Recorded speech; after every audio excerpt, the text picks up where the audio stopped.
Hello बच्चों, let's read this question. The question says what is meant by reflex arc in the nervous system. हमें 4 statement दी हुई है और हमें बताना है इसमें से कौन सी करेक्ट स्टेटमेंट है कि हम रिफ्लेक्स आर्क से क्या समझते हैं. तो स्टेटमेंट ए हमें कहता है an inherited behaviour pattern that functions through a certain neural pathway. तो बच्चों ये स्टेटमेंट हमारे यहाँ पर बिल्कुल गलत है, ये एक फॉल्स स्टेटमेंट है. क्यों, आओ इसे समझते हैं. यहाँ पर लिखा हुआ है कि रिफ्लेक्स आर्क क्या है, एक इनहेरिटेड बिहेवियर पैटर्न दिखाता है. बट बच्चों ऐसा नहीं होता. अगर रिफ्लेक्स एक इनहेरिटेड बिहेवियर पैटर्न दिखाता तो वो पेरेंट टू प्रोजेनी जेनेटिकली क्या करता, ट्रांसफर करता. बट ऐसा देखा नहीं जाता, इसलिए स्टेटमेंट क्या है हमारी, फॉल्स है. ओके. स्टेटमेंट बी की अगर मैं बात करूं तो यहाँ पे बोल रहा है कि functional unit consisting of a receptor, neural pathway and an effector. तो आओ इसको समझते हैं. बच्चों एक फंक्शनल रिफ्लेक्स आर्क में, मतलब एक सिंपलेस्ट रिफ्लेक्स आर्क के अंदर, वो कहाँ से शुरू होता है, एक रिसेप्टर से. सबसे पहले क्या होता है, एक रिसेप्टर, सेंसरी रिसेप्टर, जो क्या करता है, स्टिमुलस को डिटेक्ट करता है. स्टिमुलस के आने पर उसको डिटेक्ट करता है और ये इन्फॉर्मेशन किसके पास देता है, सेंसरी न्यूरॉन के पास. ठीक है.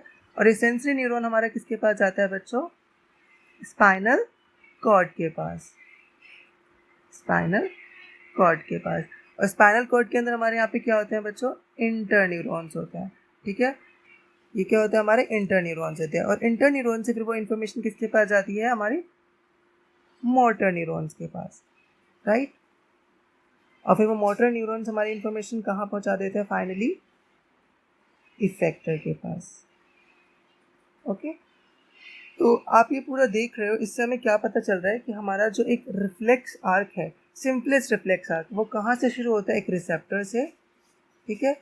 उसके बाद वो कहाँ जाता है, एफरेंट पाथवे पे. ये क्या हमारा एफरेंट पाथवे. ठीक है. उसके बाद यहाँ क्या है, ये हमारा, ये है हमारा इफरेंट पाथवे. और फिर वो जाता है किसके पास, इफेक्टर के पास. राइट. तो अगर मैं इस पूरे को, क्या मैं इस पूरे को न्यूरल पाथवे बोल सकता हूँ, इफेक्टर पाथवे और इफरेंट पाथवे को, हाँ बोल सकता हूँ. तो ये पूरा क्या है बच्चों, हमारा न्यूरल पाथवे. Neural pathway. तो आप देख पा रहे हो कि एक सिंपलेस्ट रिफ्लेक्स आर्क के अंदर सबसे पहले हमारा क्या आता है, एक रिसेप्टर. उसके बाद क्या आता है, न्यूरल पाथवे. और तीसरा फिर क्या आता है, हमारा इफेक्टर. तो यहाँ पर ये स्टेटमेंट हमें बिल्कुल यही कहती है कि एक फंक्शनल यूनिट क्या होती, किसकी बनी होती है, एक रिसेप्टर की, एक न्यूरल पाथवे की और एक इफेक्टर की. तो ये स्टेटमेंट बच्चों यहाँ पे बिल्कुल ट्रू है. ओके. ये स्टेटमेंट क्या है हमारा, बिल्कुल करेक्ट. ओके. अभी स्टेटमेंट सी हमें कहती है कि इट इज कंसिस्ट ऑफ, क्या बोल रही है कि हमारा किसका बना होता है, पेरिफेरल नर्व्स का, स्पाइनल कॉर्ड का और ब्रेन का. ठीक है. तो समझो बच्चों इस बात को कि पेरिफेरल नर्व्स तो होती हैं. पेरिफेरल नर्व से क्या मतलब, हमारी सेंसरी नर्व और मोटर नर्व, तो ये तो होती है. और स्पाइनल कॉर्ड भी होता है. बट ब्रेन इस टाइम पे हमारा कॉन्शियस नहीं होता. ब्रेन इस पूरे प्रोसेस में कमांड नहीं देता. जो कमांड देता है वो कौन देता है, स्पाइनल कॉर्ड देता है. तो ये स्टेटमेंट भी बच्चों हमारे यहाँ पे क्या हो जाएगी, फॉल्स हो जाएगी.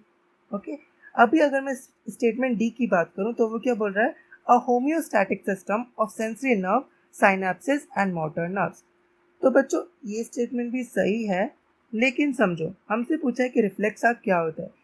रिफ्लेक्स आर्क हमारा होम्योस्टैटिक सिस्टम में हेल्प ज़रूर करता है. लाइक हमारी आइज के प्यूपल का लाइट की इंटेंसिटी के बिहाफ पे कॉन्स्ट्रिक्ट करना या डायलेट करना, वो हमारा रिफ्लेक्स आर्क के अकॉर्डिंग होता है.